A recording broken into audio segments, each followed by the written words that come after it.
Welcome to Resist the Empire, a libertarian view of the Star Wars universe. This is your one-stop shop for news, events, and topics in the Star Wars canon. From a libertarian perspective, here are your hosts, Brian McQuaid and Rodger Paxton.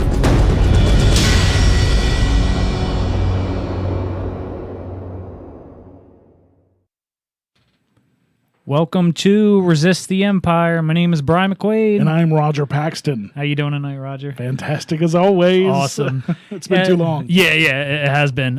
So a couple of quick things. Ryan Johnson says Luke is the last Jedi, not Rey. Is this really news? No, I mean, I thought that was pretty much understood by this point, but I guess not. Okay, just checking. Yeah. Hamill is at it tweeting again. So he always seems to make the news with his tweets, right. Not for the right reasons. He did it again this week, telling someone they should watch the October 9th Monday Night Football game between the Bears and the Vikings. The tweet was removed almost immediately, and then he tried to play it off like he was messing around. But Disney has confirmed the trailer will be dropping during that Monday Night Football game on October 9th. And open mouth, insert foot. Yeah. Because surely he was not supposed to say that. Otherwise, he would not have removed the tweet. I mean, he definitely screwed up. Yeah, I mean, I feel like they would have been better off kind of letting people know anyway that it was going to be dropped this night, because I don't really know who's watching the Bears versus the Vikings other than Chicago and Minnesota people. Well, I mean, let's be honest. The vast majority of people will be seeing it on the internet. I mean, the first time people are going to see it is going to be the internet, not the football game. Yeah. Especially now that Trump is telling everybody to boycott football. So I see you went to the Granite State Comic-Con, dude. I did. It's my first Comic-Con ever. I didn't know what to expect. It was amazing. Me and the kids had so much fun. And even Jess had fun. And she's not, she's a Harry Potter nerd, so she's not a real nerd. But even cool. She had a blast. That's cool. So was there anything Star Warsy there at all? Noteworthy? So the 501st was there. Cool. They had some of the most amazing costumes. And of course, their counterpart, the Rebel... Gosh, I can't think of what it's called. Anyway, they had a bunch of rebels there as well. Yeah. I got pictures with every single person I could. There was this pair. It was Iden Versio and nice. what was the other? Her right hand man in Gideon. Yeah. In Battlefront Squad. Yeah, Inferno Squad. And they looked so amazing. They were my favorite of the whole bunch. That's I definitely awesome. had to make sure to get pictures of them. But they had Rey on her speeder bike. They had, of course, Darth Vader and stormtroopers, and it was just amazing. They had so many different. They had a Luke that looked like the Luke in episode 7 and 8. Oh, okay. Looked really good. He was a little bit hefty, but other than that, it looked really great. Yeah. Just amazing. I got pictures with everybody, of course. I need to put them on our... I put them on... I think I put them on our Facebook page. Okay, that's pretty awesome. I wasn't really sure kind of what to hear from you on that, because I saw that you were going, but I wasn't really sure what kind of Star Wars presence there was going to be. It was a pretty big Star Wars presence. That's great. I'm glad to hear that. My buddy... I tell you what really surprised me the most about it, though. I'm not in the gamer culture like I used to be 10, 15, 20 years ago. Everybody is wrapped up in this Overwatch game. I mean, every other costume there was Overwatch. Yeah. They had Overwatch panels, Overwatch this, Overwatch that. It was fascinating. Yeah, it's huge. I mean, it's a huge culture. I had no idea it was that big. Yeah, I know it's big. I've watched a little bit of it online. It's not quite for me, but again, it's not my type of game. My kids have it, but it's not my kind of game. Well, exactly. I think we're just a little bit later of a generation for that kind of thing. I played arena shooters 20 years ago. I don't do that anymore. My buddy is in the 501st. He's got the full outfit, and he's actually got like a card. Like almost like a collector's, like a baseball card kind of thing with his photo in his costume. He's like a TIE fighter pilot guy. Well, there was a TIE fighter pilot there. Nice. Might have been him. It might have been. I'll have to check. That would have been really good, because I got a picture with him as well. Because when I was a kid, that was always my favorite, because that helmet is so cool looking. Yeah. So I definitely had to make. But I got a picture with every Star Wars guy. Nice. I mean, just period. It was amazing. That was pretty sweet. Yeah. So next year, the wife and I and the boys are going the whole weekend instead of just one day like we did this year. Right. Next year, you got to go. It's amazing. I'll go, and I'll dress up as a Jedi. Yeah, let's do that. If I can ever lose some weight and fit into a You're getting there. You're getting there. I lost another 10 this month. So.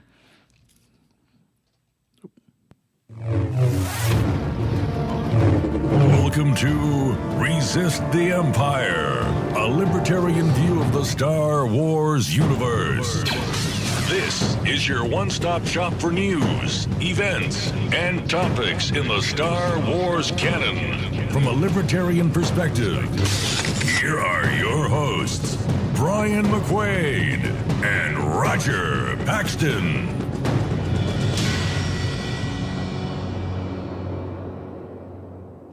So we did the intro again. Yeah, I guess I screwed that up. I'll fix it in post.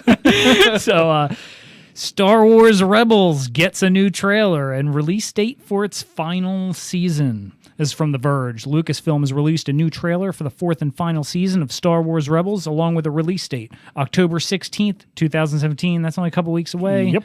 New trailer shows off quite a bit to look forward to. Space battles between the Empire and Rebels, the Imperial occupation of Mandalore. That should be pretty exciting. Yeah. The introduction of X-Wings to the Alliance, and of course, Grand Admiral Thrawn and his Noghri assassin, Rook. I'm really excited about the Mandalore situation, specifically because of Sabine. Yeah. I think that is really going to be a huge story arc that I can't wait. As a matter of fact, the first two episodes, they've released... For the first 6 episodes, they've released kind of a couple of snippets about what they're about, and the first 2 are specifically about the Mandalore situation. I can't wait to see how she handles all that. Yeah, I'm looking forward to that and kind of see how Ezra's involvement is with that as well. Yeah. There's some major connections to last year's standalone film, Rogue One. Saul Guerrero also makes an appearance, highlighting some of the division between his Rebel cell and the larger Rebel Alliance. There's other connections as well. We see some Death Troopers and Grand Moff Tarkin, while Director Krennic is mentioned along with the Death Star's codename, Stardust. Lucasfilm announced that Season 4 would be the final one for the show during this year's Star Wars celebration in Orlando, Florida, teasing that the show would go out on a high note. The first trailer highlighted Ezra's journey and showed off some connections with the Clone Wars and Rogue One. Season 4 of Star Wars Rebels premieres October 16th. And the first 3 weeks, they're releasing 2 episodes each week on that same day. So 6 episodes essentially in the first 3 weeks. Right. That's pretty awesome. I also saw Two Tubes in here as well. Oh, I didn't notice they mentioned that. Guerrera, but Two Tubes is in there. I saw him in a quick little snippet in one of the scenes. That's awesome. So now we move on to some real meaty subjects. Yeah, this happened like right after our last episode. Of course, we're about 3 weeks out of our last episode instead of 2, so we are kind of behind the 8 ball on this one. Yeah. So Colin Trevorrow exits as director of Star Wars Episode 9. This is from TheWrap.com. Colin Trevorrow is stepping down as the director of Star Wars Episode 9. Disney announced on Tuesday the shakeup marks the third time in 2 years and the second time in 3 months that Lucasfilm has parted ways with a director. Lucasfilm and Colin Trevorrow have mutually chosen to part ways on Star Wars Episode 9. Disney said in a statement, Colin has been a wonderful collaborator throughout the development process, but we have all come to the conclusion that our visions for the project differ. We wish Colin the best and will be sharing more information about the film soon. In June, Phil Lord and Chris Miller dropped out of the Star Wars spinoff about Han Solo due to different creative visions for the film. The directors had been at the wheel of the film, starring Alden Ehrenreich in the role that Harrison Ford made famous, along with Donald Glover and Emilia Clarke for nearly 2 years. 2 days later, Ron Howard stepped in to helm the film. And in May of 2015, Fantastic Four director Josh Trank was fired from an untitled Star Wars story film, believed at the time to be about the bounty hunter Boba Fett, after behind-the-scenes chaos was reported on 4. Trank later said he left the Star Wars project because he wanted to do something original. Trevorrow directed the 2015 box office hit Jurassic World and has a writing credit on its upcoming sequel Jurassic World Fallen Kingdom. He was announced as Episode 9 director in 2015, soon after the success of World, but his recent film, The Book of Henry, was a critical and a commercial flop. I don't really know how much that has to do with this. Probably not much. And, I've heard from I haven't seen Book of Henry yet. It's on my list to watch in the next month or 2. But I've heard that, the critics were pretty bad on it. Yeah. But from a regular Joe standpoint, it's actually a pretty good movie. From what I saw, I only saw the preview of that. I thought it was at least interesting. It looks like an interesting concept. Yeah. Absolutely. It looks like a film that I would absolutely be interested in. Yeah. And I just can't imagine that he just destroy the movie. I mean, surely it's not going to be bad. And from people who have seen the movie who are not, these uppity critics, which I mean, let's be honest, a lot of critics are super uppity. Sure. Most people I've talked to have enjoyed the movie. Yeah. So I feel like we can continue the conversation overall in this after our next story. So I'm just going to read that really quick too, because it ties into it. But one thing I do want to say, it may say in the next, they have, no, it doesn't. So they have said that they are pushing back the release of episode 9. episode 9. Yeah. They're pushing it back to December instead of the summer release that they were hoping for. Yeah, so J.J. Abrams is to write and direct Star Wars Episode 9. This is from StarWars.com. J.J. Abrams, who launched a new era of Star Wars with The Force Awakens in 2015, is returning to complete the sequel trilogy as writer and director of Star Wars Episode 9. Abrams will co-write the film with Chris Terrio. Star Wars Episode 9 will be produced by Kathleen Kennedy, Michelle Rejoin, Abrams, Bad Robot, and Lucasfilm. With The Force Awakens, JJ delivered everything we could have possibly hoped for, and I'm so excited that he's coming back to close out this trilogy, said Lucasfilm president Kathleen Kennedy. So that's pretty much all we got there. I've got a million thoughts on this, so you go ahead. All right. I see it in your face. You're disgusted too. Yeah. I mean, we're going through this quite a lot. We are. And there's two sides to this. I agree. This could either be just ridiculous micromanaging on Kathleen Kennedy's part, or it could be that they have a vision in their head. Kathleen and Pablo and David and all these, all these folks have got a vision for this that really needs to be met, and it's just not being met. I see. We have what it seems to me like here is they want these great directive minds, right? But then it seems like they don't want to let them operate. Right.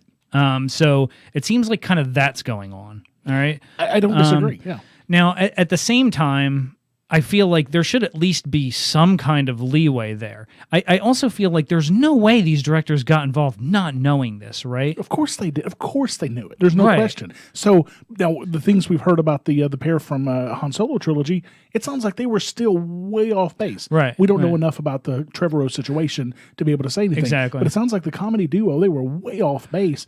That terrifies me, and I wonder if Trevorrow was that bad. Yeah. I don't know. You're right. It doesn't seem like we have enough on this particular situation right now, and I'm sure later on that will all come out. But like you said, the Han Solo situation, that definitely, from everything we could hear and read on that, definitely sounded like a situation that was going in a really bad way. Yeah. So I'm glad that move was made. Well, another thing that was mentioned that was mentioned in some stories, but not all, they also fired one of the writers on episode 9 as well. Yeah. So it wasn't just Trevorrow. Right. I'm wondering if it was a team issue. Yeah. I don't know. It's possible. But my biggest concern isn't necessarily all right, say everything is actually in order and no, they know what they want. That's fine and good as long as if you guys keep putting them out like Rogue One, I don't have any problems here. Right. All right. And let's not forget Rogue One had some issues as well with the reshoots and the big major cuts at the end. Sure. I mean, like reshoots aren't really the issue that they're made up to be. Every movie does that, so that doesn't necessarily concern me. It was a good section of reshoots, a significant amount. So, all right, how much of the trailer was actually in the movie? Right, not much. Right. But what really concerns me here is J.J. Abrams finishing up Episode 9. I've never been a big Abrams fan. He's shown in the past that he can't finish things. Well, I will say this. They kind of run off the rails on him. He's done a fantastic job with the new Star Trek movies. Yeah. He really has. He's taken that whole Kelvin timeline and turned it into some really, really good material. So from that perspective, I want to give him the benefit of the doubt. And he also did a great job with the Force Awakens. Let's be honest, he did. And a lot of people say, "Oh, it's a rehash of the old movie," but it was a really nice way to transition from the old stuff to the new stuff in a very good way. But I don't disagree with you. I was not pulling for J.J. Abrams to win this slot. There were three people that I would have wanted to see him do this. Rian Johnson, because based on all accounts, he is doing a fabulous job on The Last Jedi. And I say that with the caveat that we haven't seen The Last Jedi. We don't know if it's going to be any good. Yeah. It could be a stinker. Yeah. The other two that I would want to see, give Dave Filoni a shot at the oh my gosh. Man, come on. Give Dave Filoni a movie to do with the Star Wars universe. I almost wonder if that would be too big of a change. You don't think so? As much as he's done, I mean, how many people know more than he does about the Star Wars universe? Maybe Pablo Hidalgo, that's about it. Right. I mean, put him on as a producer maybe or something that. Start him off on one of the standalone movies. Start him off with that and then, maybe move him into something later. Yeah. I would love to see him direct an actual Star Wars live action film. But the one, and I may catch a lot of flack for this, and I've heard other podcasts, I think it was on Rebel Force Radio, I heard somebody mention this, George Lucas.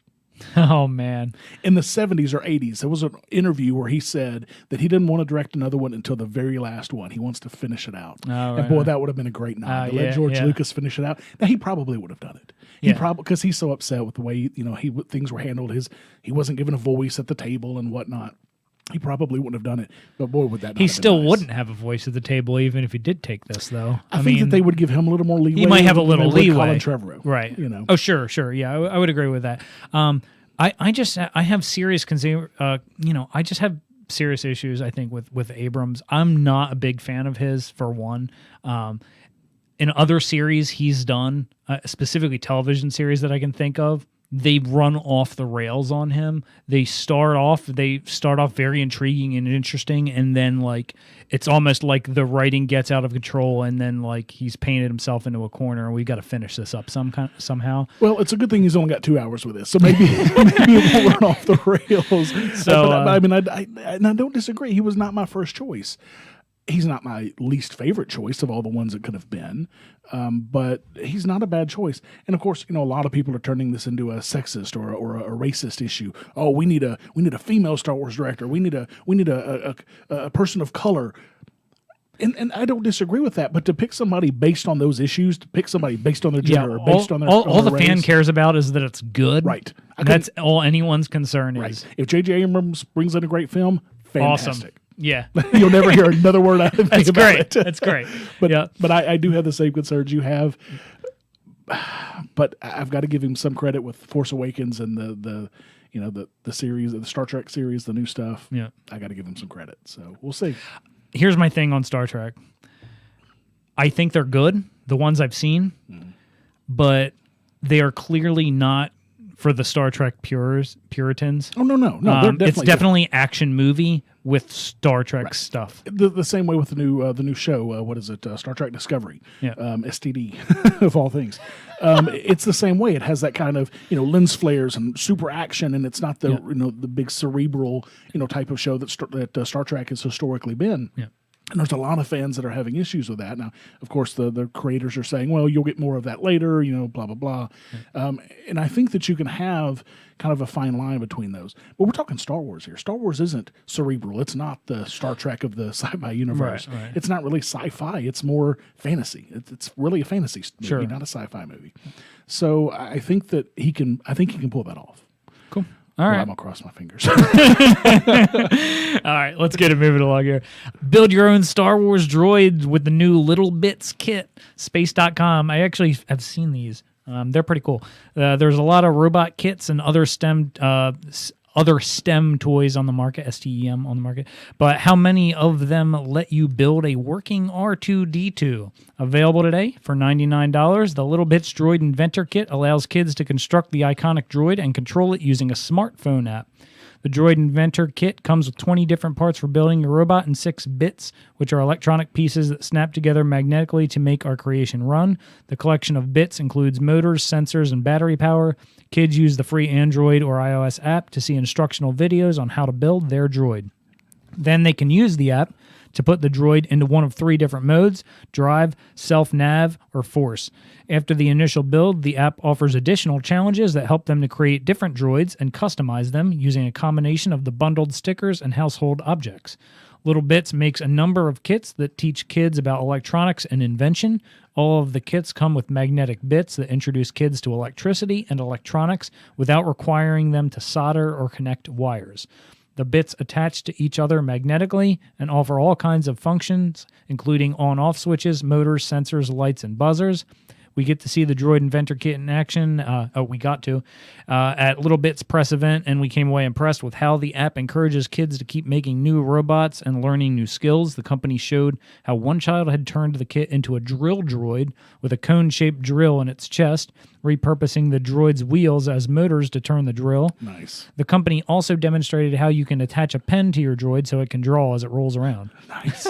So as soon as I saw this in the show notes, I sent this to my wife, and we immediately added this to the Christmas list for our 2 boys. It was not even a question. Nice. Yeah, I'll look forward to seeing their finished products. Yeah, my only issue is that all I can find is that the apps are for iPhone and Android. I haven't seen one that says it's Kindle specific. There is a difference in the Kindle store and the Android store.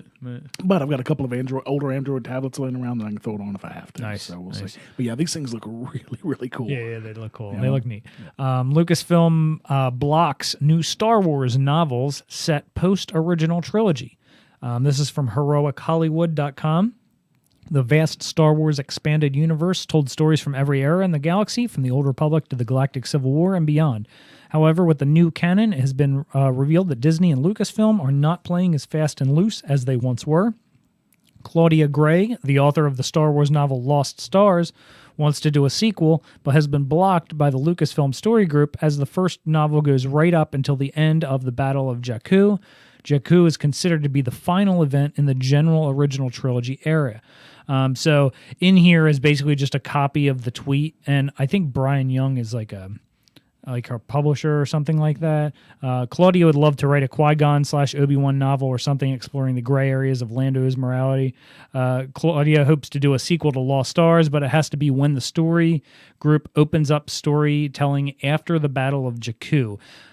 So here's my thing. So we already have stories after Jakku, but I think the main point here is it's actually possible there are things from the upcoming movies that may impact some of the story that Gray wants to tell. Right. And I think that's actually what's going on here. That's why they're holding her off, because she wrote Lost Stars, Bloodline, and Leia. So obviously Disney likes what they've got out of her. Yeah. So my guess is there's things leading up to Jakku that they just want to make sure. And they obviously don't want to let her know or whatever. And that's very possible. I mean, they touched a lot on everything leading up to that in Aftermath, but clearly they couldn't fit all of that, even in the 3 massive tomes of the Aftermath series. So surely there's going to be more stuff in there they want to fill in. But I mean, clearly they're doing this because they have more story that they want to tell. Yeah. So I'm okay with that. But why would you not give that to Claudia, who is, as far as I'm concerned right now, the best Star Wars author out there, hands down? Yeah, I think, I don't know, it might just be a thing where they're just too afraid of letting details of upcoming movies slip out, possibly out of the inner circle anymore. That's what I'm thinking, and they're just kind of keeping it close to the chest until things are further along. Maybe Episode 8 comes out, and then they're like, all right, now you can do this. Right. Something's revealed that they wanted to make sure that something she wrote didn't mess with that. But she's obviously written Leia specifically. There's several things in Leia that point to things that are going to be happening in The Last Jedi. Crate and other things like that, and we'll get into that later in the Resistance Review. And so she obviously knows a lot about what's going on in The Last Jedi. I would imagine she probably knows most of everything that's going on in The Last Jedi, unless there's a major spoiler reveal. So what concerns me about your theory is that if that's the case, then that means that they're holding off until they release more information about 9 to her. Yeah. That's a lot. I mean, we're talking 2 years, almost over 2 years now. So, yeah, that's true. Yeah, we'll see. Maybe they just don't want that touched right now for some reason. Yep. It's going to be interesting to see how that plays out. So The Last Jedi exclusive. Ryan Johnson talks Snoke and Kylo Ren. This is EmpireOnline.com. Of all the characters revealed in The Force Awakens, the most mysterious by far was the First Order's reclusive commander, Supreme Leader Snoke. Appearing only via the medium of a colossal hologram, Snoke remains safely hidden away aboard his megastar destroyer, the Supremacy, during the events of the first movie. In The Last Jedi, however, we will finally see the reclusive dark side user in all his corrupted glory, but anyone hoping Snoke is going to bring up his full LinkedIn page for us to goggle at will be in for a sharp surprise. We got the whole story of Palpatine's rise to power in the prequels, but in the original film, he's exactly what he needs to be, which is just the Emperor. Right. Johnson tells Empire in the new October's issue, he's a dark force, the scary thing behind the thing. That was entirely how I approached Snoke. I wasn't interested in explaining where he came from or telling his history, except where it serves this story. It seems details on Snoke's origin story are likely to be rather thin on the ground, but quite frankly, that's exactly how we like our big bads, mysterious and cloaked in secrecy. There won't be a complete character blackout, though, and anyone desperate for some more information on the film's other black-clad antagonists will be anything but disappointed. Writing Kylo Ren is just so much fun, said Johnson. Star Wars boils down to the transition from adolescence and adulthood. Into adulthood. That's the heart of these films, and Rey is most obviously the one that hangs on, but it's also Kylo. In the originals, you project entirely onto Luke, while Vader is the scary other. He's the Minotaur. the fascinating thing about Kylo and Rey is they're two sides of something. We can all relate to Kylo, to the anger of being in the turmoil of adolescence and figuring out who he's going to be as a man, dealing with anger and wanting to separate from his family. He's not Vader, at least he's not Vader yet. And that's something I really wanted to get into. There's going to be an 8-page feature of Star Wars The Last Jedi in Empire's October issue coming up. So look forward to kind of getting into that. And I'm sure there'll be other reveals. I mean, as we're getting closer to the movie, they're going to start revealing bits and pieces, just like they did with The Force Awakens, which, that's great, as long as they don't do any major spoilers. So I am thinking that we probably won't hear most about Snoke's origins in the movies, even in the Episode 9. Oh, it's very likely. I think we'll probably hear most of his story in the books, novels, or even a comic book. Yeah, I would imagine probably a novel. We'll probably see a novel called Snoke. Like we've seen Thrawn and Tarkin and Phasma. We'll probably see a Snoke, and I'm okay with that because we don't need that kind of information in the movies. No, put the action, put the major plot points in the movies. Right. Leave the books to do the other, the origin stories, the expositions. They've done great jobs in the novels with origin stories lately, especially the two that came out this month, which we'll talk about later. And I think that's the best medium for that. Nice. Yeah, I agree. We, like this article says, we like them to be mysterious, and just like in the original trilogy, the whole trilogy, we didn't even see the Emperor until Empire. Yeah. So like it's not necessary. No information hardly at all about him. Yeah. Other than in other than one, this is the actual real bag. Yeah. And then we started getting bits and pieces in 1, 2, and 3. Yep. And finally, some origin story there, but it really fit in with the story. I don't think that if it hadn't fit so well into the story, I don't think they would have done that. They could have again saved it for a book. Yeah, that was fine there because the prequel story was about Anakin. Right. It wasn't about him, but it fit in nicely their relationship with the and story. all that. Yeah, Absolutely. so all right, that's cool. We can get that background there. It might not be. It probably isn't necessary for us to get that on Snoke. Well, and that's the thing is that for the hardcore Star Wars nerds like you and me who really, really, really want to dig into those minute details that most people couldn't care less about. Yeah. That's why you don't need to make that part of the movie unless it's a huge plot point that really impacts the movie. Sure. And I just don't see that. I don't see there being any plot point about Snoke that's going to be a major piece for the movie. No. So where he came from, leave it in the book. No, because again, he's not the focus of the movie, right? I mean, Luke was the focus in the original trilogy, Anakin in the prequels. It's clearly right here. Right. So yeah, I agree. Yeah. Welcome to Resist the Empire. Tatooine time. I don't know what's going on. Yeah, it's I'll weird. fix it in post. No one likes to ask others for money, right? Well, unless you're our wives, of course. They'd love to ask us for money. But here we are, asking anyway. Why? So we can continue to make Resist the Empire the highest quality and most entertaining libertarian podcast in your feed. We have recurring monthly costs, and we put a lot of our time and effort into producing each episode. So flex those free market muscles today and help us give you the very best show in the galaxy. To see the rewards that you can get, visit resisttheempirepodcast.com/support. That's resisttheempirepodcast.com/support.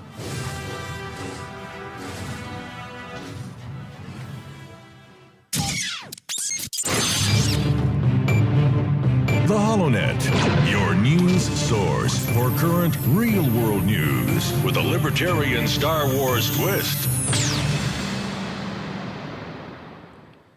Portsmouth couple fights Airbnb cease and desist. That's real close to home. Yeah, this is from seacoastonline.com.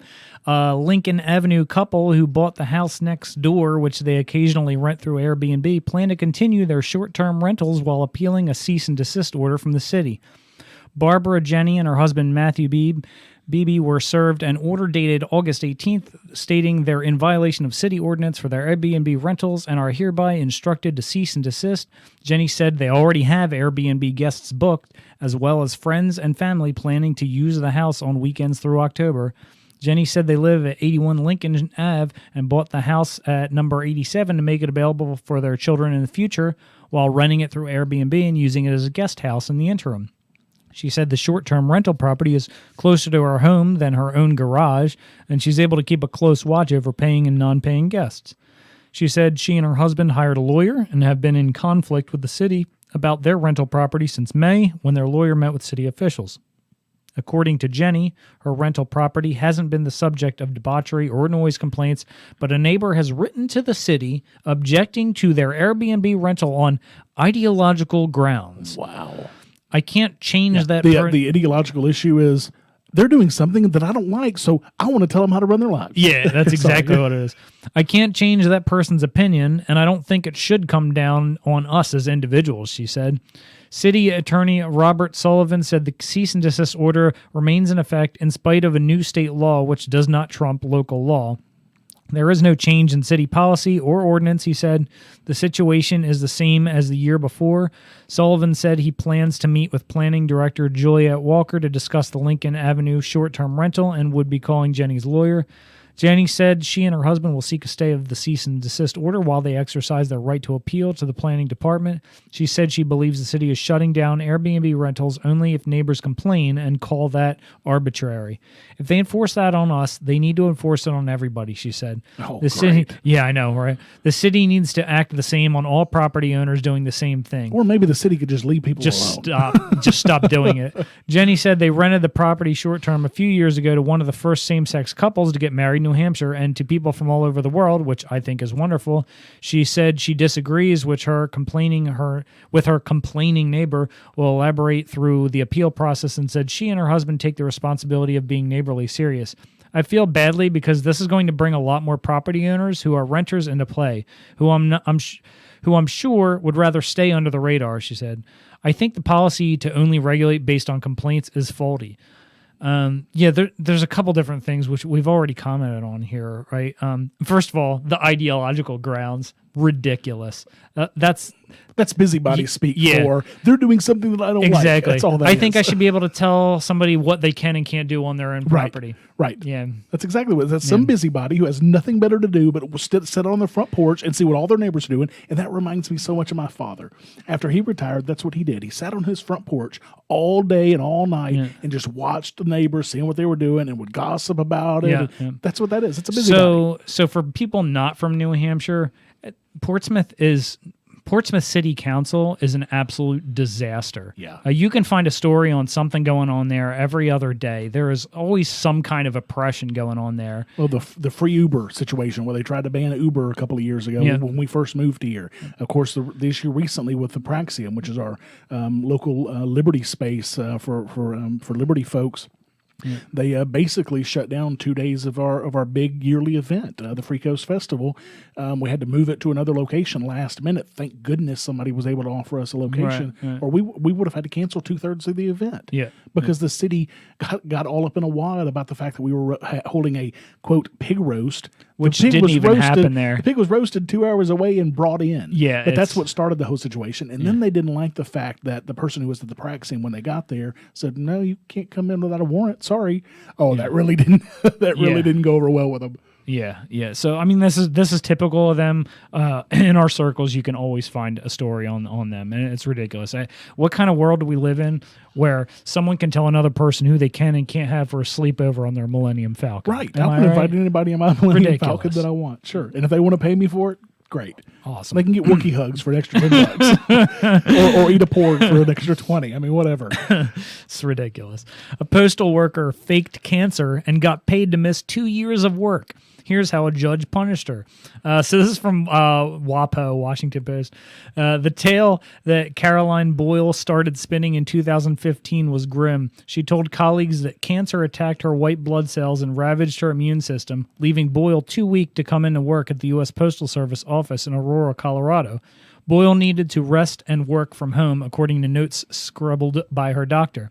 But there was one problem that later confirmed Boyle, 60, had constructed an elaborate ruse. The doctor's name was misspelled in a note, presumably detailing Boyle's non-Hodgkin's lymphoma, and the signature was botched. Oh, Lord. Boyle was convicted of fraud Tuesday, brought down by USPS investigators. A district judge handed down a sentence of 5 years of probation that includes 6 months of home confinement with an electronic monitor, along with a $10,000 fine and restitution of exactly $20,798.38, acting U.S. Attorney for Colorado Bob Troyer said in a statement. That restitution figure represents some or most of the amount Boyle claimed for administrative sick leave she was wrongly paid, spokeswoman for the U.S. Attorney Colorado office, Jeff Dorschner, told the Washington Post. A Justice Department official familiar with the case said one aspect of Boyle's sentencing from U.S. District Judge Raymond P. Moore was unique. Moore ordered her to serve 652 hours of community service at a cancer treatment center, cancer research center, or hospice, which is precisely how many hours of falsified sick leave she took. That's brilliant. Yep. The wrongdoing goes even deeper, Dorschner said. A subordinate whom Boyle falsely accused of faking cancer testified against her, he said, adding that the employee really did have cancer. No. Boyle denied her the same kind of accommodations like working from home and extended sick leave that Boyle herself fraudulently used. That incident took place before she became her scheme. You know, is that not sickening or what? It's days like this that I wish that there really were a hell. Because it's insanity, man. You know, it's bad enough our tax dollars continually prop up the postal service instead of allowing others to compete. Right. This one's so disgusting to actually steal someone else's legitimate reason and use it as her own. Like, that's how creative she is. She couldn't even come up with something. Right. She just stole someone's actual issue. She's probably still going to get a pension. Of course she is. That's ridiculous. So like, I mean, there's a couple other things in here, right? So I first of all, I like what the judge did here as far as the community service hours and stuff like that. Well, I'm glad that he didn't give her jail time for this. I mean, she didn't. Well, I mean, technically she stole from the taxpayers. So, I mean, she did commit aggression. Yeah. But I think that forcing someone into jail for a non-violent crime, and let's be honest, this is not a violent crime. Nobody was physically harmed other than, monetarily. And, of course, the government can't claim those damages. That's our money, yours and mine. Yeah. So I'm glad she didn't get jail time. My concern, though, is, I mean, I understand the community service, and I think that's very apropos where she needs to serve the community service. But again, that's force. I mean, you're putting force on this woman. I think paying the restitution, absolutely. She should not only pay the $20,000 whatever money back, but she should also have to pay attorney's fees and any other kind of administrative fees that were involved in them going after her for this. But I think forcing her to do community service, even though it's a really apropos place to do community service. Yeah, that's fair. Yeah. The thing for me that sticks out on this is the restitution money. Like, here's $20,000 restitution money. I bet they don't do that with everyone else, but because this is the government, right? Well, we're getting restitution here. Right. Yeah. All right. Yeah. How about we do that with everything? That'd be nice. That'd be nice. Also, I feel like this lady's the white collar Hondo and Naka style criminal. Right. That totally sounds like some scheme you come up with, doesn't it? Oh my goodness, that's gonna be in Rebels 4 season 4. Yeah, because he's getting up there. So yeah, that's awesome. Oregon couple must surgically stop dogs from barking per a court order. This is from newsdr.com. We are just shocked. That's the reaction of the Oregon Humane Society to a Wednesday ruling by the Oregon Court of Appeals that will require a Rogue River couple to have their 6 dogs' vocal cords cut. The court case was one between neighbors of nearly 20 years, reports the Oregonian. Deborah and Dale Crine said the barking from Karen Zweck and John Updegaff's Tibetan and Pyrenees Mastiffs began in 2002 at 5 a.m. each day and didn't stop. The suit was filed 10 years later with the Cranes alleging an auditory hell so bad their kids didn't want to come home from school. And the fact they probably didn't sleep for 10 years. Yeah. Holy crap. So Sweg and Updegaff reportedly did attempt to rectify the situations with methods including shock collars to no avail. A jury ruled in the Cranes' favor in 2015. Sweg and Updegaff were ordered to pay the couple $238,000 and have their dogs undergo devocalization. The appeals court upheld that ruling. Zuick and Updegraff had argued that the dogs were what kept their livestock, sheep, goats, and chickens on 3.4 acres safe from predators. The Washington Post reports that, as such, they argued the county's public nuisance code didn't apply as they were subject instead to farming ordinances. But the AP in 2015 reported on the original ruling, which found Tibetan Mastiffs aren't a breed designed to guard livestock. It also cited the 2006 decision of a local hearings officer related to a citation over the barking, who found the farm use defensive was unavailable to the couple due to the small size and profits of their farming endeavors. They have not decided whether to appeal the latest decision. The Oregonian notes that surgery still allows dogs to make a very quiet bark or squeak. Critics call it a cruel and unnecessary procedure. Yeah. So animals are property, but say for instance you're dealing with this as a neighbor. Like, what are your thoughts on? Well, I would obviously be very upset about that. I mean, 5 a.m. every morning. I mean, that's even earlier than I get up, and that's pretty bad. Mm-hmm. Of course, somebody like you who works third shift, man, that would be. I've only been asleep for 3 hours. Right, right. I mean, you'd be a zombie for 10 years. Mm-hmm. So I understand the issue with this, and that's an aggression. I mean, that's noise pollution. Okay. They're absolutely aggressing at someone else's property with that noise. So something needs to happen. They've paid a pretty good amount, or are going to have to pay a pretty good amount of restitution. I think they should possibly be even higher than that, since it's been 10 plus years, right?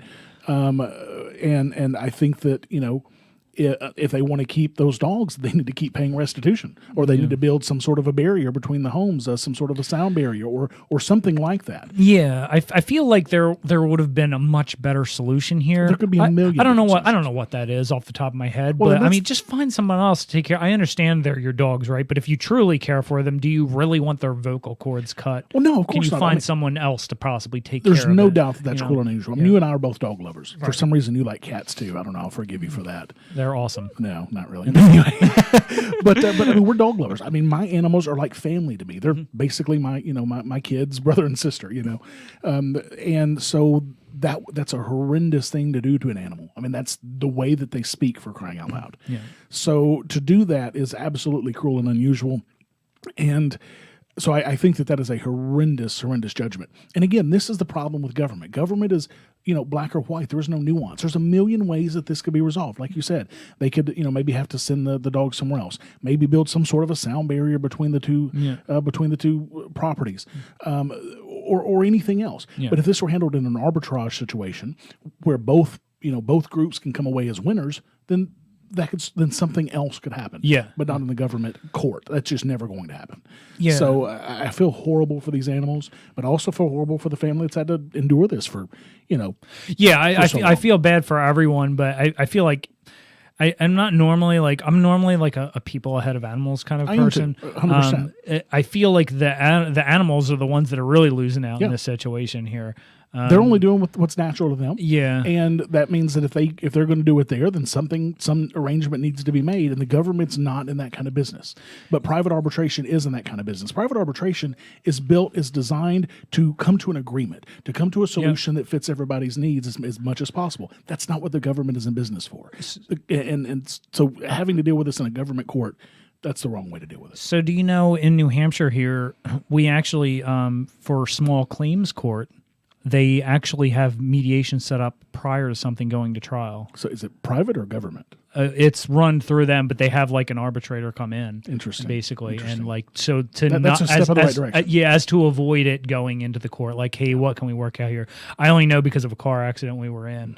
And of course they didn't even want to talk at all, which whatever. The guy was like, I really tried, but most of the time they get it hammered out there, so it doesn't have to worry. And can you imagine how much money that saves the state? Yeah, exactly. I mean, probably hundreds of thousands a year, if not more. Yeah, even in a small state like this. Yeah. So I don't know. I don't know if there's like noise ordinances in the Star Wars galaxy, but maybe in like some of the cities, I imagine. But like even then, the cities are so loud, right? So like, they got to have some earplugs of some sort. Like, so if you're in the city, right, you're constantly dealing with noise, right? So like, can you claim noise pollution there? Really? I mean, you're in a city, like, so a lot of how that would work. So for one example, in Memphis, I don't know, a decade ago or so, on the major loud parts of the highway that were close to neighborhoods, the city put up these big, huge concrete sound barriers to keep some of that highway noise out of the neighborhoods. So there are things like that can be done. But one thing about is technology would help a lot. Soundproofing walls. That technology gets better all the time. Obviously, the technology for cars, making them quieter as we convert to electrical cars. That's going to be even better and better. And that's the thing about the free market. We are never going to be able to sit here and decide this is how it's going to be in 20 years, or this is the solution for that in whatever amount of time. Yeah. That's what the free market's for, because the free market can come up with 1,000 solutions in the next 10 seconds, and then 5 of those 1,000 might actually work, and then those are the ones that go to market. Sure, like especially if there's a lot of a particular problem going on, then someone's going to say, all right, well, there's an opportunity here to make some money. Yeah. And in the process of making money, they fill a need, and that need may be some sort of sound reduction for some situation like this. Yeah. All right. So let's finish the HoloNet on a more positive news story here. Genius bar owner destroys Fed regulations with one maze. This is from the conservativetribune.com. I had this story like over a month or so ago, and I've just kind of been waiting for the right moment. And so I was like, all right, now's the time. I got to drop this in here. Here in the United States, we often gripe about the burdens imposed on the citizenry by out-of-control government agencies and their ceaseless promulgation of burdensome regulations that seemingly attempt to dictate the most minute aspects of our lives. But the problem of overregulation is not confined solely to America, and is instead something that is endemic to every major developed and developing nation, such as India. However, citizens in other countries are just as adamant and at times clever in figuring out ways to reverse or otherwise avoid being negatively affected by government regulations. Take, for example, the owner of a bar in the city of Kerala who figured out a way to make his building compliant with a new regulation that demanded bars and liquor stores be a certain distance away from national and state-maintained highways without actually moving his bar, according to Atlas Obscura. The regulation demanding that liquor vendors locate their places of business at least 500 meters away from any national or state road was handed down by India's Supreme Court in December of 2016, according to the Tribune of India. And though a few modifications and exemptions had been added later, most bars, hotels, and restaurants remained bound by the regulation and would be forced to move, or else their license would be revoked and the business shut down. Wow. And that's how you turn average, everyday businesses and people that are criminals overnight. Yeah, by creating some ridiculous law like this. However, the Times of India recently reported on the clever owner of the Aishwarya bar in a suburb of the city of North Paravur who circumvented the regulation requiring his business be located more than 500 meters away from the highway by building a labyrinth-like maze leading to the entrance. Now, if you see the picture, it's not really a labyrinth-like maze, essentially like S-curves, basically. But the bar itself is actually only about 150 meters back from the edge of Highway 17, but the owner used prefabricated concrete and steel walls to build a 250-meter-long winding hallway in front of the bar that, in essence, places the entrance away from the road at a walking distance of 520 meters. I see the picture. That is brilliant. So, according to a member of the Excise Commission in charge of enforcing the regulation, the bar owner's clever ploy to get around the rule seemed to be acceptable, if unorthodox. Well, at least for now. They'll create a law later that's going to remove that ability. We do not measure the aerial distance, but only the walking distance, stated Excise Commissioner Vijayan IPS. However, they will be fined for altering the entrance, of course. That sounds just like the government. If they can't get you on one regulation violation, they'll find something else to fine you for. Wow, that's crazy. So I love people who can come up with inventive ways to get around government regulation. So just kudos to this guy. Yeah. Yeah. I wonder what kind of regulation would look like in like the Star Wars universe. So like a rocket pack, right? That would easily put you over the barrier. So like, to avoid that, like he might have to like put a ceiling in as well. Over the walkway. You have no choice but to go through this thing. Yeah. But kudos to this guy. I mean, I would love to shake his hand and give him a golf clap. That is fantastic. Very great story. Made me laugh. And I don't have the Galaxy's Smallest Political Quiz audio, so we'll just have to move on into it, and I'll fix it in post. Okay. So who are we doing this week on the Galaxy's Smallest Political Quiz, Brian? So this week I chose Bail Organa. So Bail Presto Organa, formerly styled as His Serene Highness Prince Bail Organa, first chairman and viceroy of Alderaan, when there was one. Right. We remember. We'll never forget. Never forget. Mm-hmm. Was a human male who served as the first chairman and viceroy of Alderaan, served in the Galactic Senate as the senator of the Alderaan sector. Subsequently, he was senator of the Alderaan sector of the Imperial Senate. He was Princess Leia Organa's adoptive father and a friend of Jedi Masters Obi-Wan Kenobi, Yoda, and Ram Kota. He was married to Queen Brea Organa, one of the main founders of the Rebel Alliance. He was killed when the Death Star obliterated Alderaan. In the Alliance and its successor states, the New Republic and Galactic Federations of Free Alliances, he was respected as a martyr who died for his cause. So we'll start with the questions, and the first question is: government should not censor speech, press, media, or the HoloNet.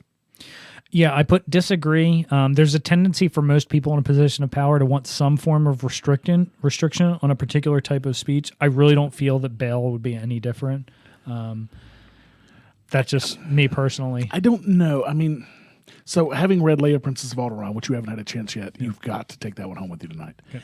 One of the best in the... I still haven't finished Battlefront 2 Inferno Squad. Okay. I'm halfway done. So Bell and Brea were very benevolent. As far as rulers go. Yeah. I mean, obviously, rulers like them don't exist in the real world. Right. So I don't know that he would, I would have to lean towards you, but there's so much more detail about Alderaan and about the people and about the rulers, the ruling class and the planet itself in this book that... I don't know. I think that he might. I think I might disagree with you on that one. Okay, we'll go on to the next one. Service should be voluntary. The Jedi policy on the warding of children who are force sensitive and the conscription of soldiers by the Empire is immoral. I agree here. There's a stark contrast between the Empire's recruitment practices and the rebellion. In a manner of speaking, the Empire essentially recruits for both groups. Yeah. Right. So. Yeah, and he was. And another thing about this book, which we'll get into later, but he talks about some of the building of the rebellion in this, which is really fascinating stuff. Such a good book. There should be no laws regarding possession of weapons for personal use. I agree. I'm pretty sure Bale would subscribe to the theory that an armed society could always be a last line of defense against a tyrannical government, and that's even coming from someone where they have no weapons. Sure, and Leia apparently carried a pistol with her when she was on the Tantive. So even though they apparently had no weapons there, right? They carry them with them. So. Repeal laws prohibiting adult possession and use of drugs.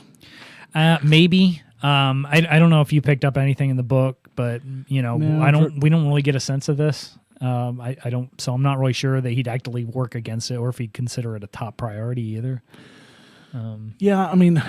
So Bale seems to be the kind that wants the best for everybody, and a lot of people, who want the best for everybody think that sometimes making laws are the best way to do that. Right. So unfortunately, he might see this as a good idea, even though it's horribly not. And speaking of, I'm in the middle of listening to the audiobook of Chasing the Scream, and it's kind of a history of the drug war going all the way back to Henry Anslinger in the early 1900s. And he really goes into addiction and the war on drugs and how much it's actually made things worse. So since we're talking about drugs, definitely pick up that book, Chasing the Scream. Interesting. Fantastic read. All right. Cool. The next question is, there should be no requirement to register as a force sensitive with the Galactic Empire. This is an obvious agree. Right. I mean, he had friends that were Jedi. He saw firsthand what happened to them and would understand how not having registration would possibly provide a layer of protection for them. Well, especially since, Ahsoka and he, and when during the Rebels seasons, they're friends. And, obviously he knows Ahsoka's force sensitive. So, sure, I absolutely agree with you. Yeah. This leaves us with a personal score of 70. You'd probably go 60. Maybe even 50. I think at the lowest I'd probably go 60, but we'll see. The next economic issues: end imperial alliances with corporations and banking cartels. Corporatism is picking winners and losers in the marketplace. I agree. Given what we know about Bale and how he raised Leia, I believe it's safe to assume that he doesn't believe a government has the right to use businesses to achieve its ends. Yeah. I can't disagree with that at all. I certainly think that's something he would not be interested in. End government barriers to intergalactic free trade. Yeah, so I went maybe here. He's still a politician. It's easy to see him requiring at least some kind of inspections, probably a bit more so than regulations, so to speak. But in the rebellion, there were many times where he needed to get information or materials from one location to another and wanted to skirt those regulations. So at the same time, I think he would probably be against those barriers. Possibly, but it's one of those because he sees how an evil government can take advantage of that. And I don't know. I think that he would be against this. Yeah, I mean, I can understand that point of view, but in my mind, there are a lot of people out there who they'll do one thing and, see how it's wrong, but not hesitate to do it themselves when given the opportunity. Sure. Yeah, we've seen that under many presidents. I mean, so- Obama was going to close Gitmo. That never happened. Obama was Right. going to stop bombs and then did more drone bombing than any president in else. history. Yeah. So, yeah. Yeah. I can't So disagree. that's kind of why I lean maybe on that one. Let's see. Science and technological advancements should not be controlled or regulated by the empire. I wouldn't agree here, though. I believed if he received reports of a person or companies conducting some kind of unethical businesses, especially involving humanity, that he would likely take some kind of action. But by and large, I would agree with this. Well, and I guess that if he had known about what was going on with the Death Star, for example, would that have changed things? Of course, he didn't know. He was killed before, I guess, he found out, unfortunately. The career path of individuals in the planetary division of labor should not be dictated by the empire. I agree. Being a leader in the rebellion, he'd be the antithesis of how the empire would run things, essentially. So for his purposes, it's actually much better to do things in a decentralized way and leave groups and individuals the freedom to operate in a way that allows for adaptation, like the rebel cells, essentially. You know. Yeah, I don't disagree with that either. So taxation is theft, including sovereign planetary funds taken by the empire as tribute. And I went full on disagree here. Sure. I mean, again, he's a politician, guys. We got to keep in mind a lot of the money funneled towards the rebellion also likely came in the form of some kind of taxation. So that's where I went with that. And of course, there's no question that Alderaan had to have taxes to to do. I mean, they had a ruling class that had to be paid somehow. Yeah. So. I don't disagree. So again, that leaves us with an economic score of 70, and we'll touch the bonus question like we always do. Did this character initiate Force in the Star Wars universe canon? So I basically, he's a very thoughtful guy. I don't believe he'd ever intentionally. I don't think he's ever intentionally used Force against another to achieve his goals. But I can see him making the mistake of thinking that most people share the same view as it concerns his willingness in the manner that helps others in need. Right. So he may not see like taking money from those who have it as an action of force, though I imagine he'd view strongly worded letters differently than the recipient of that strongly worded letter, right? Like, I need your help, senators, or whatever, with this problem. We've got to solve this kind of thing. And in a sense, that's force. Actually physically harming? No. I'm not sure I can say he's libertarian. I would say that possibly he is a libertarian leaning person. Well, I guess if he's a 70-70 as you have him listed, that would put him. He would fall into the very libertarian bottom of the libertarian quadrant. Right. So if you drop him even just a little bit, then he's more centrist, leaning libertarian. Right. Is he an anarchist? Of course not. No. Is he 100 on the quiz? Of course not. But I definitely think that he would be, let's say, a Rand Paul. Maybe. Yeah. Somewhat libertarian leaning, but not an actual libertarian. Yeah. That's where I would go with that. And I don't have resistance review either. I don't know what has happened to this. I changed one and it screwed all of them up. So I'll have to fix that later. So I don't know how you want to start this one off here. I just dropped your notes in here right here. So Okay. So you read you want to do a little quick review on Princess of Alderaan, and you also want to do a quick little review on Phasma. Yeah, because I couldn't resist. I mean, so I have all the books that are coming out. Everything that's scheduled right now I have pre-ordered on Amazon so that it'll drop the day that I get it, because I soak this information up. Like I just love it so much. And so not only do I usually buy the hardcover, the hardback book, I also get the Audible book as well, so I can switch back and forth. Sure. So when I'm driving back and forth from work, I listen, and then when I'm home and I've got a few minutes, I pick up the book and back and forth. Which really, I tell you, those Audible productions are amazing. They sound so good. The sound effects, the voice acting, everything is just so good. So definitely check those out. But so I wanted to start with Leia, Princess of Alderaan by Claudia Gray. And like I said earlier, as far as I'm concerned, Claudia Gray is without a doubt the best Star Wars novelist alive today in the canon. A close second would be Timothy Zahn, who wrote Thrawn and wrote the original Thrawn stuff as well, the original Thrawn trilogy. But she's amazing. Every book that she's done has just been amazing. And this book is in the top 3 of my new canon Star Wars list of novels. Lost Stars, also by Claudia Gray, is my number 1 as far as I'm concerned. And Thrawn is my number 2. Excuse me. Claudia is, like I said, the best author in the new canon, because Bloodlines is number 5, give or take, on my list. Okay. So Yep. 3 of her books are in my top 5. She's that good, and she writes Leia so well. She did in Bloodlines. She did it in this book as well. She writes Leia so well. And so this book happens right a couple of years before us seeing Leia in Rebels and A New Hope. She's about 16 here. Okay. She's becoming that adult figure. Yeah, this is a young adult novel, right? Well, no, I don't think it is. No? Oh, okay. Because it was normal size. Okay, book, all right. I don't For some think reason, it I was. thought it was young. Okay. But yeah, she was 16 in this, and I think she was 19 in A New Hope or something like that, 18, 19.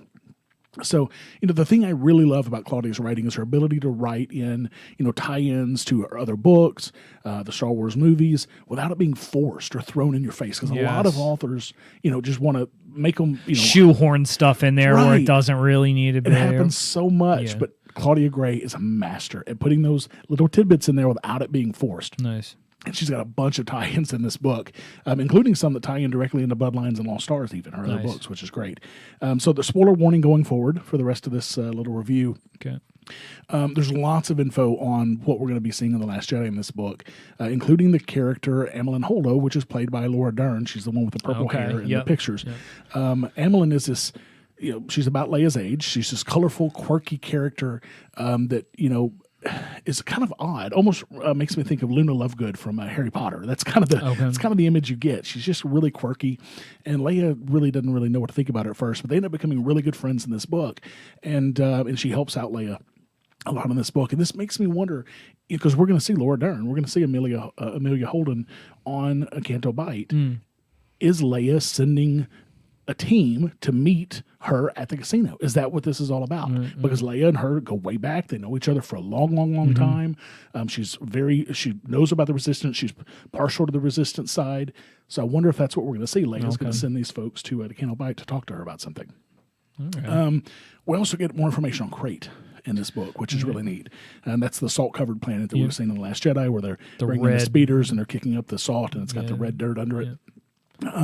So Leia ends up following some information that she was getting in her official capacity as a junior senator. I think a junior senator was her position. Okay. And leads her to Crate, and she runs into her father there, of all people. So she finds out that her dad is part of the Resistance. And this is the first time she's ever actually found. Okay. That's when she really finds out. And it goes through this whole storyline of her parents are distant from her, and she's, really upset about this. And then she finds out why, because they're trying to keep her away from all of this stuff. Yeah.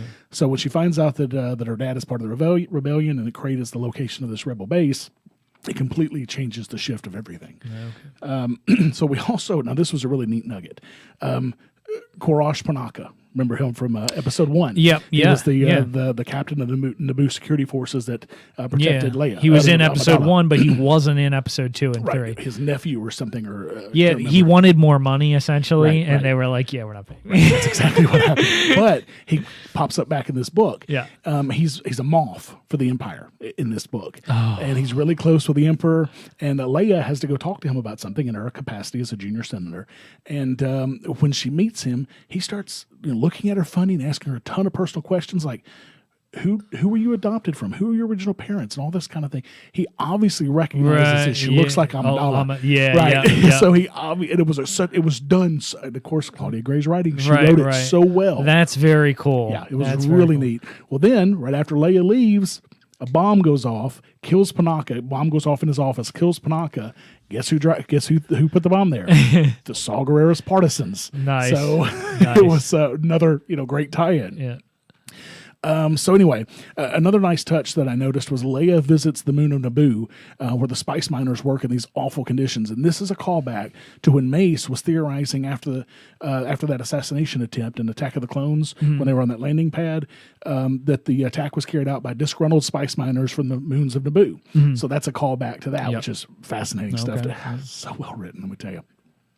There's also references to Lothal, Wabani, Obi-Wan Kenobi, and even Padme and Anakin in the book, and a possible reference to the Millennium Falcon. And she says something about it, being a junkie ship. Yeah, that was really neat. And a possible reference to Director Krennic. It's very possible they talked about this Imperial officer in white and talking to somebody about trading some metals for some other metals.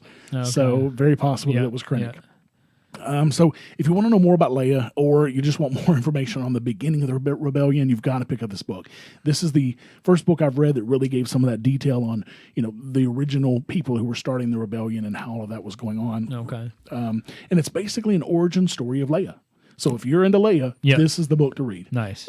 Read Bloodlines too, but you got to pick up this origin story because that's really what it is. Okay. All right. And so you can get it at resisttheempirepodcast.com/Leia.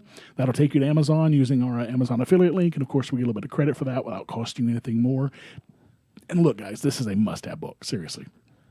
Nice. So then I also read Phasma. That came out. I actually read Phasma before Leia, and I was I shouldn't have done that. I should have read Leia first because Leia is just a much better book.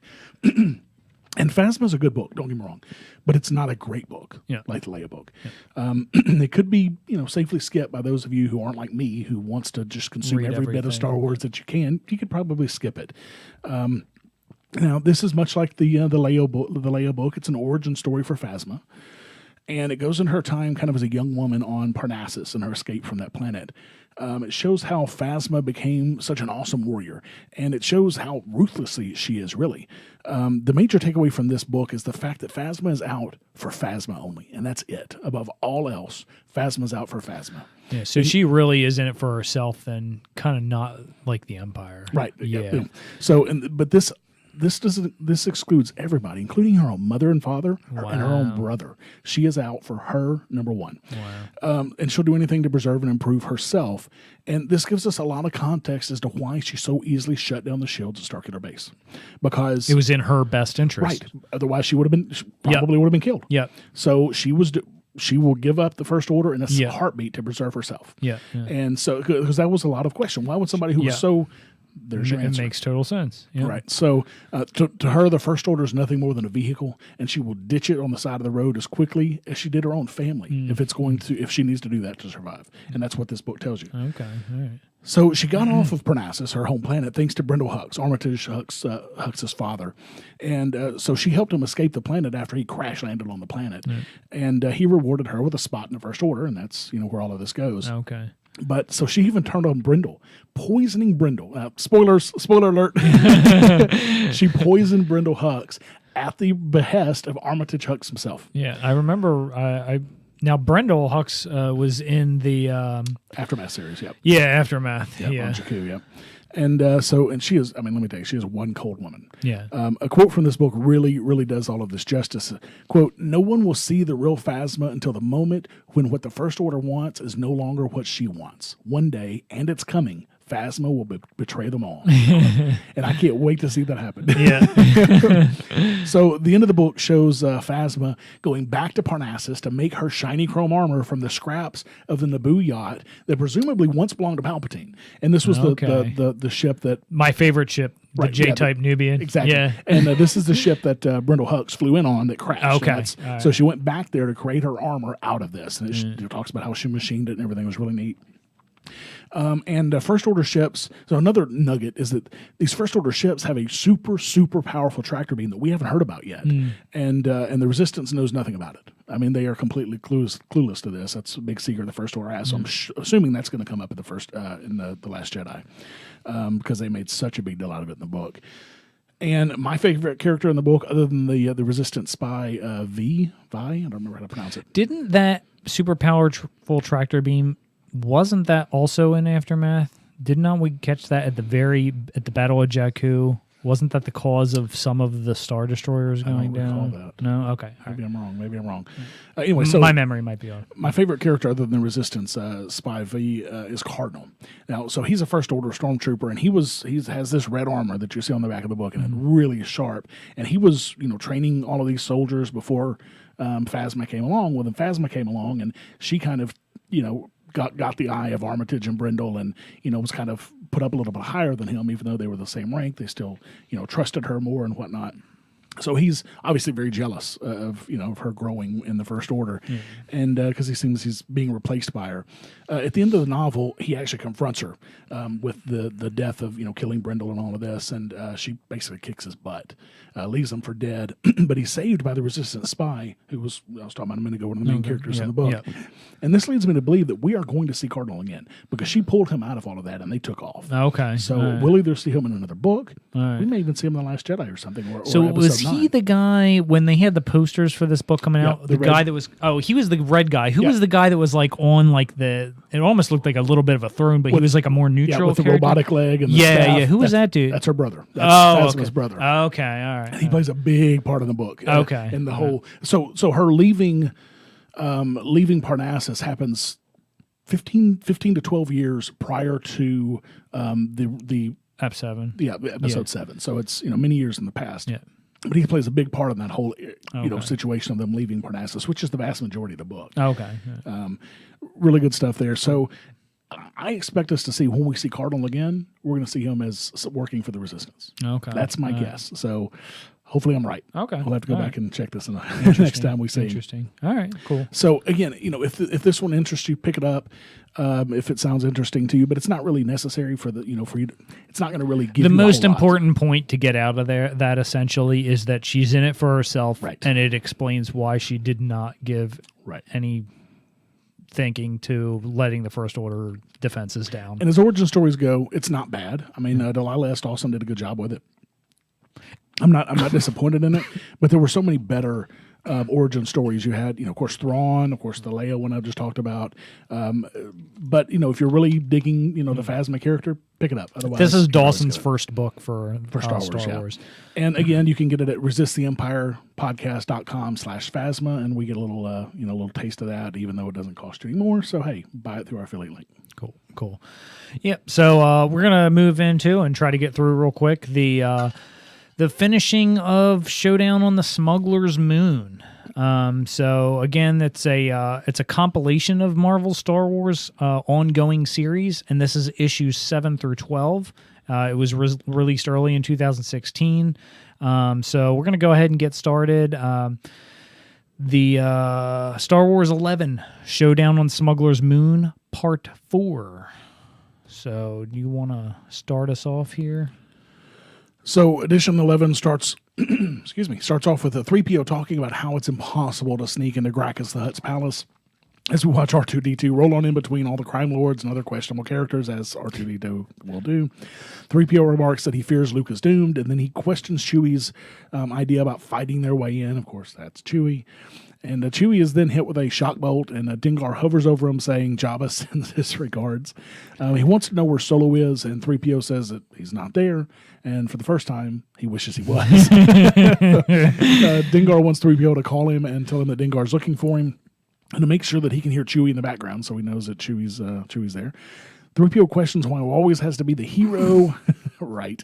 And in a rare moment, we actually do get to see 3PO be a bit of a hero as he touches the shock bolt on Chewie to short it out. So, kind of shorts himself out, really. Chewie gets up, and of course, he's not very happy.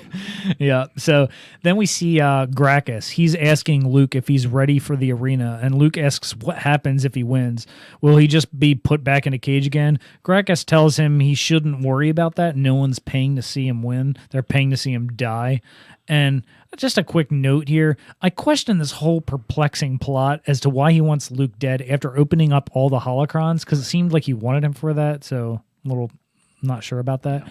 Luke asks what happens if he refuses to go out there, and Gracchus says he'll still die, just much more painfully, and he'll have Luke stuffed and mounted on the wall with all of the other Jedi relics, including the book he now holds, which is Kenobi's journal.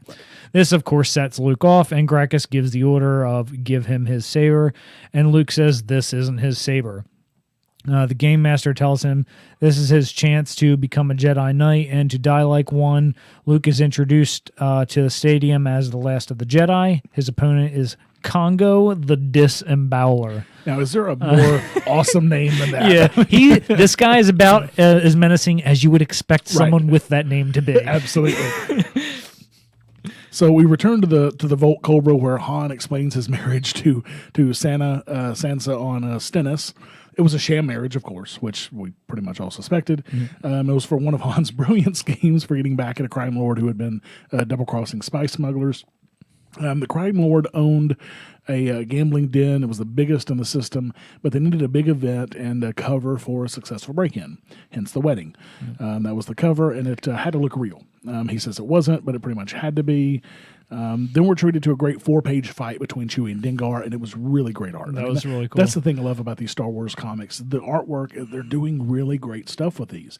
I mean, some of this stuff is stuff that you could put on your wall. I mean, it's really that good. What I love about the comics, too, is it gives, like, very minor characters, like Dengar, like, a nice, like, you know, spread. Like, hey, like, this is, like, this guy's time to shine. Like, this is only a guy we kind of saw in the background. Like, oh, what's this guy's story? Now, we did see him a little bit in some of the Clone Wars and Rebels. But the comic gives them some meat to some of these minor characters. Now, I don't think you need to do that for every character, but doing it for someone like Dengar, I think that's great. Cool. Yeah. And, you know, so while he doesn't have Boba Fett's jetpack or his charisma, who does? He does have some similarities in fighting, and of course, he's got many tricks up his sleeves and no shortage of weaponry.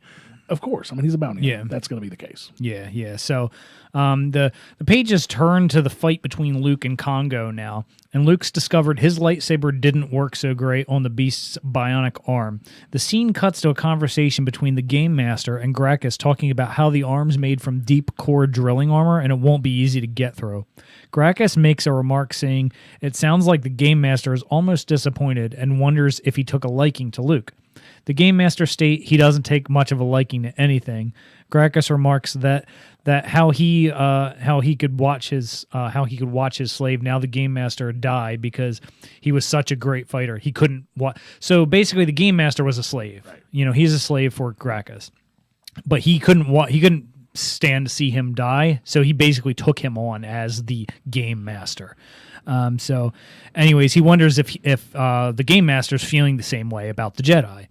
He says the Jedi are all dead now, and he knows because he has the bones. Best not to let those thoughts carry on. Wouldn't we agree? But Gracchus turns, and the Game Master is now gone.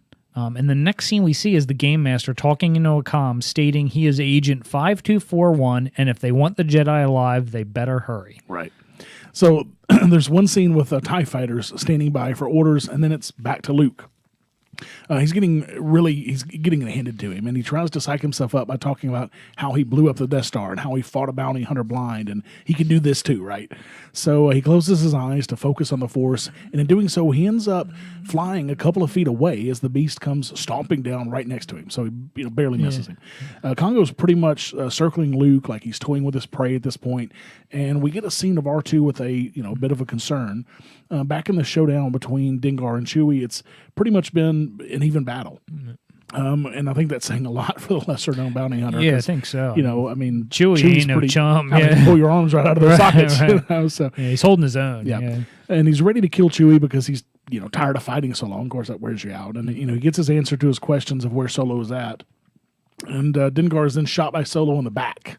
And that's where Solo's been, as the Vote Cobra is floating behind them. Yeah, that's how he got his answer. Yep. Because Han's like, I'm right here, chump. So now we move into the last comic of this compilation, Star Wars 12, Showdown on the Smuggler's Moon, Part 5. This starts off where we left off with Solo telling Dengar he's outgunned. Dengar decides to pull the old thermal detonator trick, but Chewie picks him up and throws him off the side of the building. Now, given the timeline and that Leia is present in this situation, it actually makes me wonder if they've retconned this with the idea that Leia recalled this and used it as part of her plan for freeing Han in Jedi. Right. So after the altercation, they catch sight of the TIE fighter TIE fighters, I guess, and they decide they need to go where those guys are flying to. TIE fighters are flying to Gracchus's palace, and Congo has Luke in his grasp.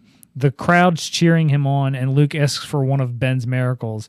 And at that moment, Congo is shocked and drops Luke.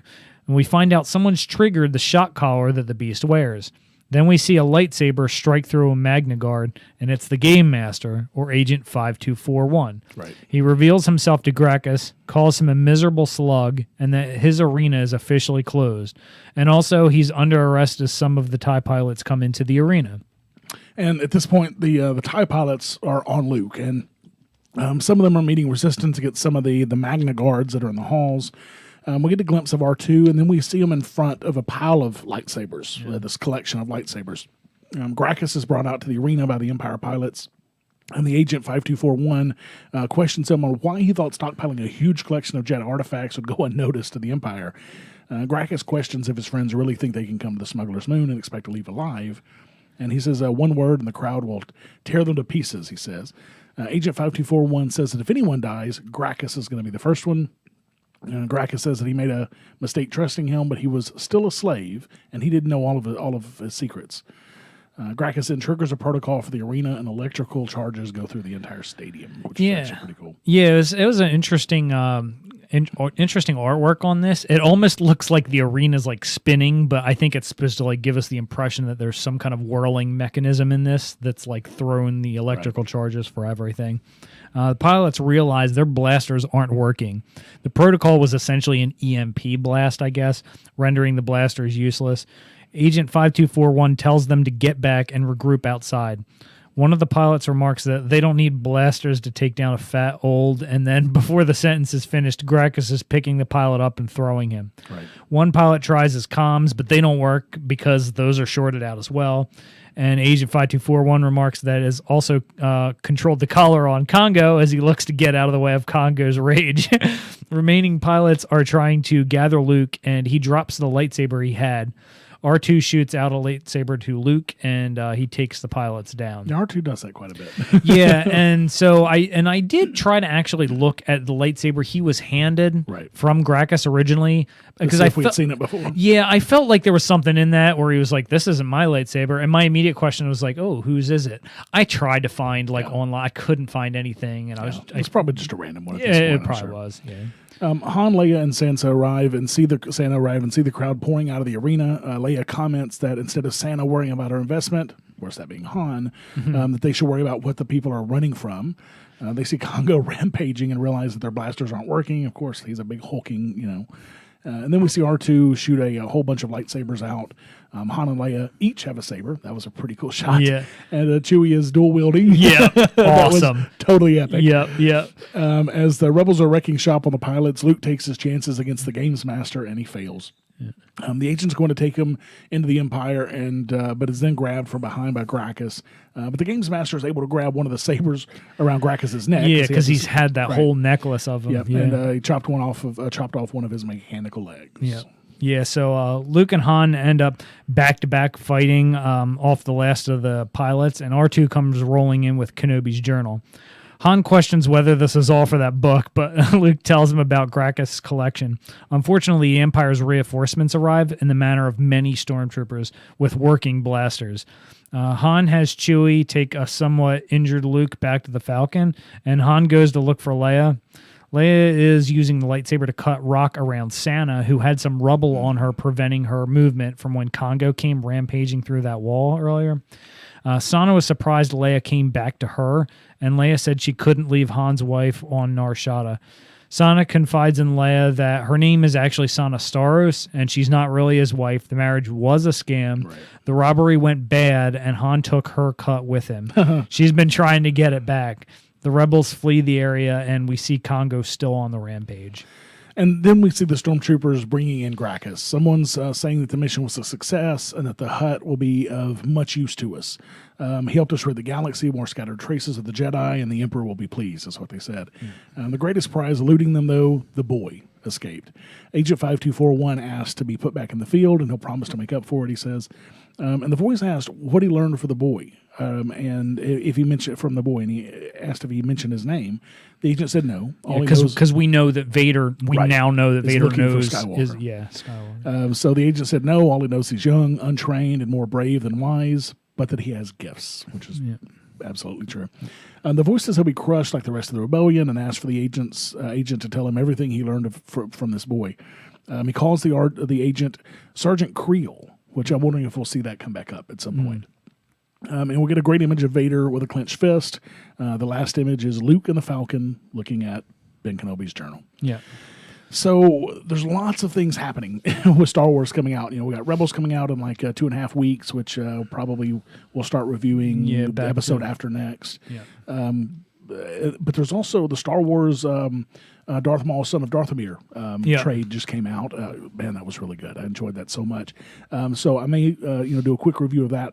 Yeah, we should, because episode. I've already read like the first 3. Yeah. I just need to get 4 and 5, I think. That was really good stuff. So so we'll probably review that one next time. Sure. Another really cool book that I am super looking forward to, it comes out on the 3rd, is called From a Certain Point of View. And it's basically 40 stories for the 40th year anniversary of Star Wars. 40 stories about 40 different characters written by a ton, I think probably 40 different authors, or maybe some that wrote 2 or 3. I don't know. Yeah. But so many amazing authors. Claudia Grays and Delilah Dawson has Dawson has one. I couldn't even begin to tell you all the authors, because it's just a huge list. Yeah. I think even this sounds really cool, though. Yeah, I think David Filoni even has one. Yeah. There's a lot of great stuff in here. Nice. So I'll probably talk about that one a little bit in the next one too. That comes out in just Tuesday. For like 5 days. I'm super excited. Nice. And also on the 3rd, Star Wars, absolutely everything you need to know, updated and expanded. Journey to Star Wars: The Last Jedi is coming out, and it's basically one of those image books where it shows you images of everything. Encyclopedia kind of thing. Yeah, I love those things. I do too. I can't afford really to get a lot of those. Well, this one's actually not bad. So if you get this one on Amazon, the hardcover is like $14.71. Really? Yeah, it's super cheap. So I'm really excited about this. So I'm sure there's going to be some nuggets in there that I'll be able to bring to the next episode too. So be on the lookout for those in the next episode. Nice. And then the episode after that, we'll probably start jumping right into Rebels. Back to that. Yeah, especially since they're doing 2 episodes a week. Yeah. My goodness. In 2 weeks, we'll have 4 to we're going to have a lot to about. cover. We're going to have a lot to cover. Absolutely. So make sure to keep watching for us, and make sure to subscribe to us so you don't miss a single episode at resisttheempire.com/subscribe. We need to see if we can get Resist the Empire. That guy's just sitting on it and not doing anything with it. But also, one thing that we really need from you guys is to help support this show. We've talked about this, and one thing that we're going to be doing is, once we get to certain levels with our Patreon, we're going to start doing some bonus content. Giving you guys more Star Wars content than you can ever imagine. And one thing we're going to be doing around the release of The Last Jedi is we're going to try to raise some money for the Starlight Foundation, which is a Star Wars-based charity. Brian and I are going to basically stay up and watch from beginning to end, starting with Episode 1, 2, 3, and then Rogue One, 5, 6, 7, 8. When then immediately leave from we're going to immediately go 7 and go watch 8 in the theater, and we're going to do this live stream.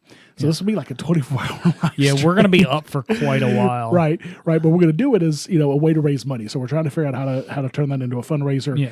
I'd love to raise several $100s, maybe $1,000 for Starlight Foundation. That would be amazing for you guys to help us out with that, because these guys do great work.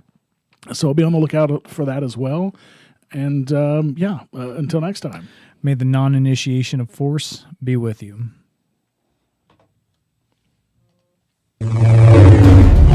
Thank you for listening to Resist the Empire. Find us online at resisttheempirepodcast.com and on Twitter at Empire Resistor.